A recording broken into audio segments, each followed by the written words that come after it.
वाला है वो साधारण नहीं है, वो शंकर साधारण नहीं है। बैठे थे मार्कंडे बाबा अपने पिताजी के पास में बैठे थे तो पूछ लिया पिताजी से, पिताजी ये 33 कोटि देवताओं का स्मरण क्या है?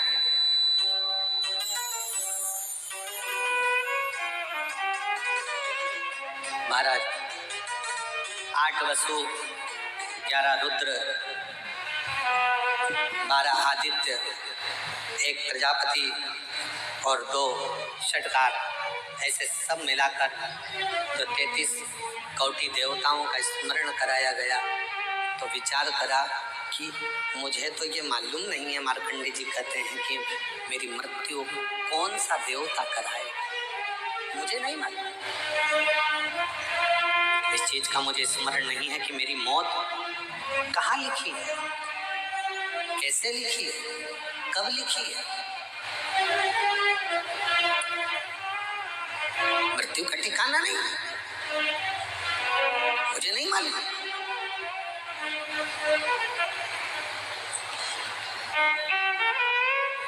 और कौन सा देवता इन 33 कोटि देवताओं में से कौन सा देवता मेरी मृत्यु को लेकर आएगा, मुझे क्या मालूम।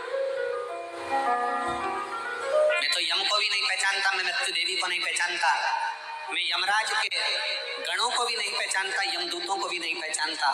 मैं तो इतना जानता हूं कि केवल एक शंकर का भजन, शिव का स्मरण, उसके सिवाय मैं किसी को नहीं जानता।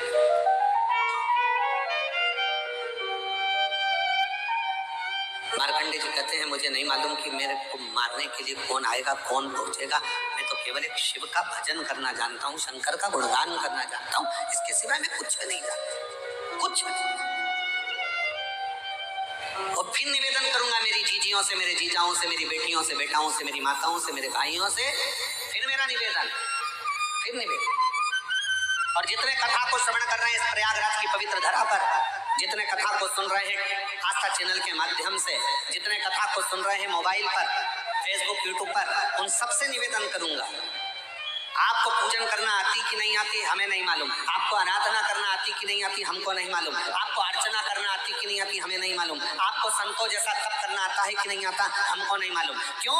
क्योंकि आप और हम एक गृहस्थी हैं, हमें ना तपस्या करना आती, ना हमें संत जैसा त्याग करना आता, ना हम सन्यासी हैं, ना हम तपस्वी हैं, ना हम साधक हैं, ना हम उपासक हैं, और ना हम इतने बड़े तपस्या करने वाले साधक हैं। हमें कुछ भी नहीं आता तो भी शिव महापुराण की कथा कहती है जिसको शंकर भगवान पर 1 लोटा जल चढ़ाना आता है वो दुनिया का सबसे बड़ा तपस्वी कहलाता है। जिसको शिव के मंदिर में 1 लोटा जल चढ़ाना आता है, शंकर का नाम लेना आता है, श्री शिवाय नमस्तुभ्यम बोलना आता है, पंचाक्षर मंत्र नमः शिवाय बोलना आता है, षडाक्षर मंत्र ओम नमः शिवाय बोलना आता है, द्वादशाक्षर मंत्र ओम नमो भगवते वासुदेवाय कहना आता है, 2 अक्षर का राम नाम, 2.5 अक्षर का कृष्ण नाम जिसको लेना आता है, समझ लेना कि वो सारी पूजन अर्चना आराधना साधना वो जानता।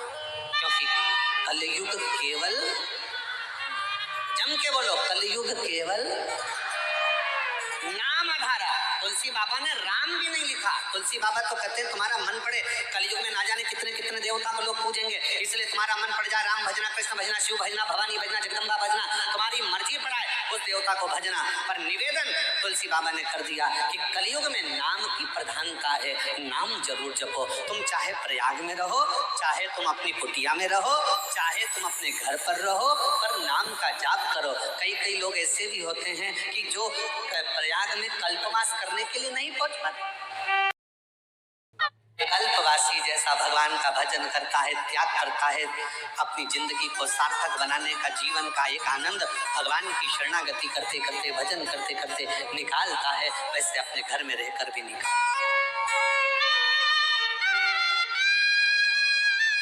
भगवान कभी नहीं कहता तुम अपना घर छोड़ दो, और छोड़ना भी मत ही मेरी जीजियों, नहीं तो यहाँ पर माइक में चिल्ला चिल्ला कर बोलना पड़ेगा बिमला भाई कहाँ गई।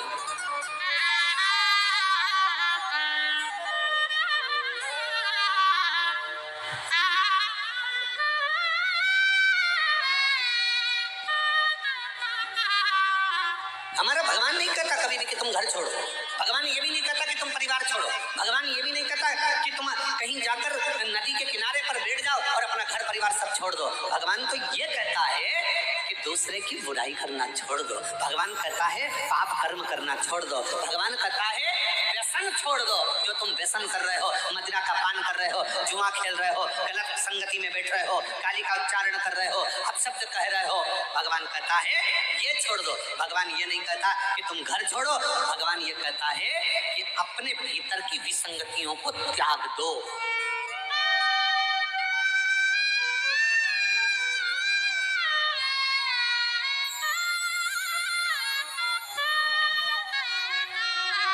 और हम विसंगतियों से त्याग कर ही नहीं पा रहे। एक लड़की तैयार हुई, बहुत सुंदर तैयार हुई और रेलवे स्टेशन पर चली गई। और रेलवे स्टेशन पर जाकर वहां पर टिकट के काउंटर में जाकर वो टीसी से पूछा है भैया, उससे पूछा बाबू से क्यों राजधानी एक्सप्रेस कितनी बजे आएगी? कहा 3 बजे। ठीक है।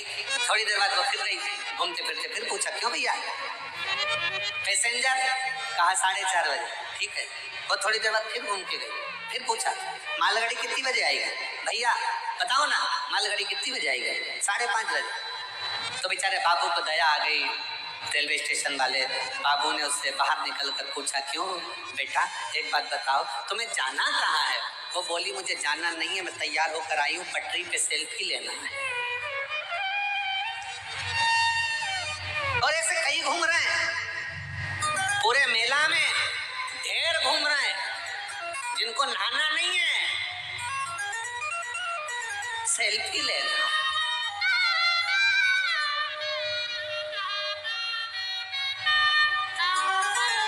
जो नहाने आए हैं ना उनको नहाने नहीं देना है, और सेल्फी के चक्कर में कि मेरा फोटो कितना वायरल होता है, मैं प्रयागराज में नहाने गया था, कितना फोटो वायरल होता है, वो सेल्फी के चक्कर में दूसरों को भी रोज चिल्ला चिल्ला कर माइकों पर कहा जा रहा है कि घाट को खाली करते जाओ, नहाओ, बाहर निकल जाओ, सेल्फी के चक्कर में मत पड़ो। तुम्हारी सेल्फी के चक्कर में कई लोगों की सेल्फी हो जाती है, इसलिए निवेदन है कि तुम ये सेल्फी ना खींचो, घाट खाली करो, बाहर निकलो, नहाओ और जाओ। नहाओ, और कितनी सुंदर बात कही, कल हम सुन रहे थे रात्रि के समय पे बोल रहे थे नहाओ खाओ जाओ।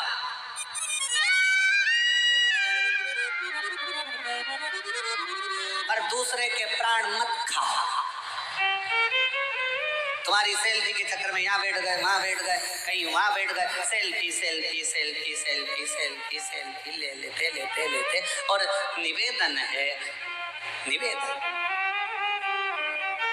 ये केवल कुंभ का मेला मेरा सेल्फी का मेला नहीं है, कुंभ का मेला मेरे गंगा यमुना सरस्वती के मिलन का, शिव को पाने का मेला है। इसमें शंकर को पाने का प्रयास है, शिव को पाने का। कल बाबा जी के साथ में, सतुआ बाबा जी के साथ में, बाबा जी पूज्य जगत गुरुदेव सतुआ बाबा जी कल संतों का दर्शन कराने के लिए लेकर गए।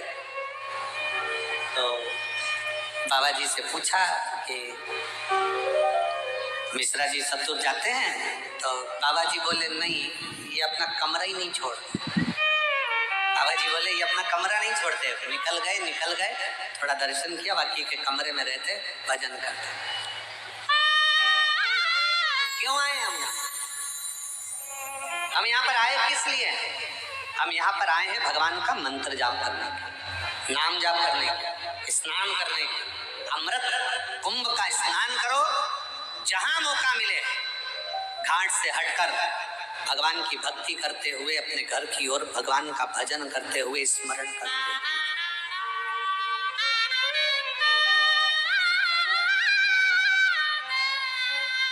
महाराज जी हमने कथा में कहा था, अभी पिछली कथा में एक पत्र आया था, तो उस पत्र में लिखा था कि हम कुंभ क्या क्या लेकर जाएं। हमने कथा में कहा है, किसी ने पत्र में लिखा हम कुंभ के मेले में जा रहे हैं, प्रयागराज जा रहे हैं, हम क्या लेकर जाएं।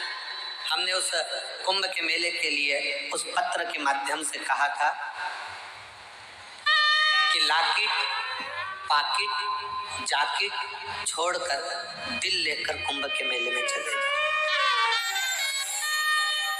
3 चीजें छोड़कर कुंभ के मेले में जाइए। अपना लाकिट, कीमती जेवर, दूसरे नंबर पर अपना पाकिट, छोड़ दो। और तीसरे नंबर पर जाके ज्यादा अप टू डेट बनकर कुंभ के मेले में मत आइए। लाके जम के बोलो, तीन चीज कौन कौन सी है? लाके, पाके, जाके। ये तीन चीजें आप कुंभ के बाहर अपने घर पर रख कर आओ। कीमती जेवर पहन कर आओगे, बाद में लोगों से कहोगे कि हमारा गले का चले गया, ये चले गया, वो चले गया। ये सब चीज तुम बोलो, उससे अच्छा है घर पे लाकिट रख कर आओ और जब कुंभ से जाओ तो जाकर कहना मेरा दिल शिव महापुराण में चले गया। तो मतलब है, मालूम पड़े घर जाकर कहो कि मेरा कपड़ा चले गया, चप्पल चली गई, मेरा ये सामान चले गया, वो सामान चले। यहाँ से जाने के बाद तुम्हारे मुख से निकलना चाहिए कि मेरा दिल शिव महापुराण में, प्रयागराज की धरा पर, त्रिवेणी संगम पर, संतों के मेले में, इस महाकुंभ में मेरा दिल चले गया। तो बात है, मालूम पड़े चेन चली गई, जूता चले गया, चप्पल चली गई, ये तो व्यर्थ की बात। दिल जाना चाहिए। क्या लेकर कथा में जाओगे? दिल लेकर, हृदय लेकर। और निवेदन करेंगे, अभी ये कथा तो 16 तारीख को विराम हो जाएगी। 17 तारीख को सिरसा हरियाणा तारा बाबा की कुटिया में कथा प्रारंभ हो जाएगी।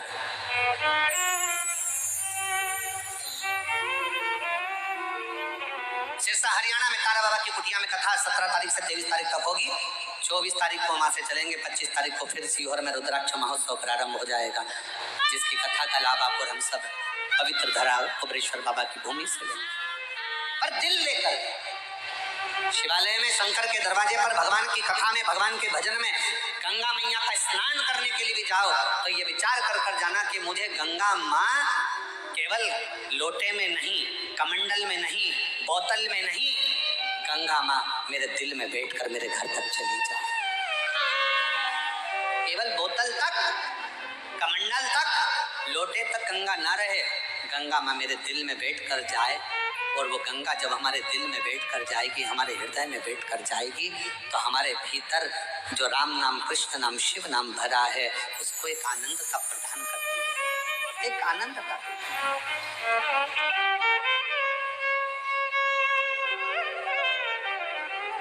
सुखता और मेरे भोले तेरा सहारा है, मेरे भोले तेरा सहारा है, मेरी नैया का तू किनारा, मेरी नैया का तू किनारा, मेरे बाबा तुझे पुकारा है, मेरे बाबा तुझे पुकारा है, मेरी नैया का तू किनारा, मेरी नैया का तू। आप गंगा को दिल में बिठाओ, आप शिव पुराण को दिल में बिठाओ, आप भगवान की भक्ति को दिल में बिठाओ। हृदय में जब बिठाकर रखोगे तो शिव तत्व का आनंद प्राप्त होगा। एक पत्र है,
मेरा नाम